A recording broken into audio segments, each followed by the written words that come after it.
समाचार पत्रों की सुर्खियों के साथ मैं हूं विजय गोस्वामी। 17 अप्रैल को कटरा श्रीनगर के बीच शुरू हो सकती है सीधी ट्रेन, कहा प्रधानमंत्री नरेंद्र मोदी ने। प्रधानमंत्री इसे हरी झंडी दिखाकर रवाना करेंगे। ट्रेन के शुरू होने से कश्मीर का पूरे देश से रेल संपर्क जुड़ जाएगा। आयोजित कार्यक्रम में उपराज्यपाल मनोज सिन्हा ने इशारा करते हुए कहा कि अप्रैल में श्रीनगर तक सीधी ट्रेन शुरू होगी। श्रीनगर में पर्यटकों के लिए खुला एशिया का सबसे बड़ा टूलिप गार्डन, मुख्यमंत्री ने किया उद्घाटन। डल झील के पास जबरवान की पहाड़ियों में खिले फूलों ने पर्यटकों का मन मोहा। गार्डन में 74 किस्म के फूल। 17,259 पर्यटक पहले दिन पहुंचे टूलिप गार्डन। ऑनलाइन टिकट खरीद सकते हैं गार्डन में आने के लिए पर्यटक। लिंक है https://dofkashmir.com। हीरानगर के सनियाल गांव के पास जंगलों में आतंकियों की तलाश में चौथे दिन भी घेराबंदी जारी रही। डीजीपी नलिन प्रभात ऑपरेशन के दौरान लगातार मोर्चे पर डटे रहे। बुधवार को डीजीपी ने पुलिस अफसरों और थाना प्रभारियों के साथ बैठक कर आतंकवादियों पर नकेल कसने की रणनीतियों पर चर्चा की। उन्होंने कहा, आतंकियों को खोजें और उनका खात्मा करें। कठुआ में घुसपैठ के रूट वाले क्षेत्र खंगाले 7 लोग हिरासत में लिए।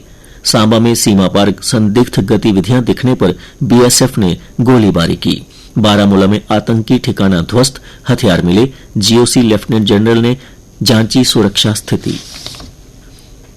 आरटीओ में जन सेवा केंद्र शुरू हुआ। टोल फ्री नंबर 180018011096 जारी। सुबह 10 बजे से शाम 4:30 तक रहेगा खुला।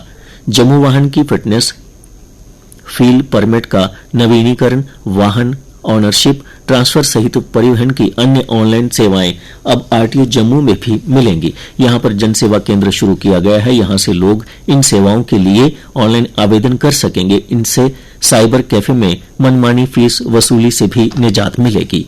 लोगों को बेहतर सुविधा मिले, इसके लिए कई पहल की हैं। जन सेवा केंद्र पर लोगों को ऑनलाइन सुविधा मिलेगी। लोगों को साइबर कैफे जाने की जरूरत नहीं है। टोल फ्री नंबर पर विभाग से जुड़ी सेवाओं की जानकारी हासिल कर सकते हैं, कहा जसमीत सिंह, आरटीओ जम्मू ने।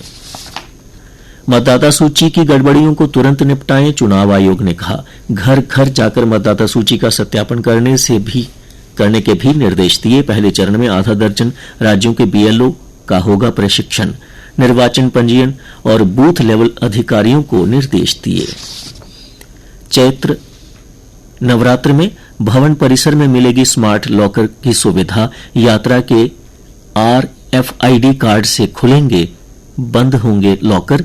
3 घंटे के लिए ऑनलाइन देना पड़ेगा 50 रुपए शुल्क। चैत्र नवरात्रे को लेकर सजने लगा मां वैष्णो देवी का दरबार। AI आवाज में फ्रॉड, रहें सावधान। परिचित बन खाली कर सकते हैं खाता। खाते ब्लॉक होने का कहकर पैसे ट्रांसफर करने को कह सकते हैं साइबर ठग। किसी को भी पैसे ट्रांसफर करने से पहले उनकी पूरी तरह पड़ताल कर लें, रिपोर्ट जरूर करें, कहा डीएसपी क्राइम ब्रांच सचित महाजन ने। अमरनाथ यात्रा में सक्षम व सेहतमंद लोगों को ही मिलेगा अनिवार्य स्वास्थ्य प्रमाण पत्र। मुख्य सचिव अतुल डुल्लू ने कहा, 10 राज्यों के सचिवों को जारी किए दिशा निर्देश। 1415 डॉक्टर केंद्रीय स्वास्थ्य मंत्रालय से होंगे तैनात। 5 अप्रैल तक नामित डॉक्टरों की सूची जारी होगी। जम्मू में रंगमंच से जुड़ी खबर। जम्मू में पहले नाटक का मंचन 1935 में रामनगर कस्बे में हुआ था। अछूत नाम का ये डोगरी भाषा में विश्वनाथ खजूरिया ने इस नाटक को लिखा था। इसके बाद 1940 और 1955 में भी 2 नाटकों का मंचन हुआ। 70 के दशक से शहर में रंगमंच स्थापित हुआ। वरिष्ठ रंगकर्मी और पद्मश्री बलवंत ठाकुर जी ने कहा है, कला और संस्कृति के बिना अधूरा समाज। रंगमंच जीवन का अहम हिस्सा। और अब कुछ अन्य समाचारों की जानकारी आपको देंगी मेरी सहयोगी नेहा वर्मा। धन्यवाद विजय। नवरात्रों के लिए भाभी माता के दरबार को सजाने का काम तेजी से जारी है। रंग रोगन और सफाई का काम भी अंतिम चरण में है। वहीं नवरात्र में माता का दरबार कोलकाता और बांग्लादेश के फूलों से महकेगा।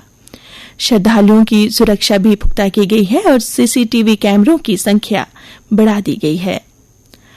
क्लस्टर विश्वविद्यालय में अब विद्यार्थी संगीत व भारतीय रंगमंच की पढ़ाई कर सकेंगे। विश्वविद्यालय आगामी शैक्षणिक सत्र से इन विषयों पर मास्टर डिग्री शुरू करने जा रहा है। इसके साथ ही जीजीएम साइंस कॉलेज में 1 वर्ष का पीजी कोर्स, जियोग्राफी में मास्टर डिग्री, भारतीय उद्यमिता विकास के साथ बीएससी नर्सिंग और एमएमसी उद्यमिता कोर्स भी शुरू होगा। जम्मू की पल्लवी विमल जोशी को हाल में हाउस ऑफ पार्लियामेंट लंदन में आयोजित समारोह में IIW श्री इंस्पायर अवार्ड्स में promising professional pioneer in aviation ascent management के अंतर्राष्ट्रीय पुरस्कार से सम्मानित किया गया है। यह पुरस्कार एयरलिफ्ट मैनेजर्स की CEO के रूप में एविएशन असेंट मैनेजमेंट की नई ऊंचाइयों पर पहुंचने के लिए दिया जाता है। इस बार भव्य होगा बैसाखी का जम्मू महोत्सव। कई बड़े आयोजनों की तैयारी, नामी कलाकारों के लाइव शो पर मंथन कर रहा पर्यटन विभाग। जम्मू, रियासी, सुचेतगढ़ सहित कई जगहों पर होंगे कार्यक्रम। और अब खेल समाचार। आर्मी पब्लिक स्कूल जम्मू के खिलाड़ियों ने 10वीं जम्मू जिला रग्बी 7S प्रतियोगिता में उत्कृष्ट प्रदर्शन करते हुए अंडर 15 आयु वर्ग में लड़के एवं लड़कियों के दोहरे खिताब जीते। युवा सेवा और खेल विभाग ने वित्तीय वर्ष 2025-26 के लिए अपना खेल कैलेंडर जारी किया है। इसके तहत प्रदेश के 34 खेलों में 201 स्पर्धाएं आयोजित की जाएंगी। हर खेल में प्रत्येक आयु वर्ग के लिए अलग अलग समितियां होंगी। जम्मू कश्मीर के ऑलराउंडर चित्रा सिंह जम्वाल का चयन सीनियर महिला मल्टी डे चैलेंजर ट्रॉफी के लिए हुआ है। यह चैंपियनशिप देहरादून में शुरू हुई है। चित्रा सिंह टीम ए में खेलती नजर आएंगी। IPL 18 में कोलकाता नाइट राइडर्स की पहली जीत। वरुण चक्रवर्ती और मोइन अली की स्पिन गेंदों में फंसने के बाद 15 गेंद शेष रहते राजस्थान रॉयल्स की लगातार दूसरी हार। क्विंटन डीकॉक ने 35 गेंदों में अपना अर्धशतक पूरा किया। एथलेटिक्स में पैरा एशियाड विजेता एकता ने टेबल टेनिस में जीता सोना। अपने पहले खेलो इंडिया पैरा गेम्स में हासिल की सफलता। राष्ट्रमंडल खेलों की पदक विजेता सेना की जैस्मिन और विश्व चैंपियनशिप में कांस्य पदक जीतने वाली पंजाब की मुक्केबाज सिमरनजीत कौर ने राष्ट्रीय महिला मुक्केबाजी के फाइनल में प्रवेश किया है।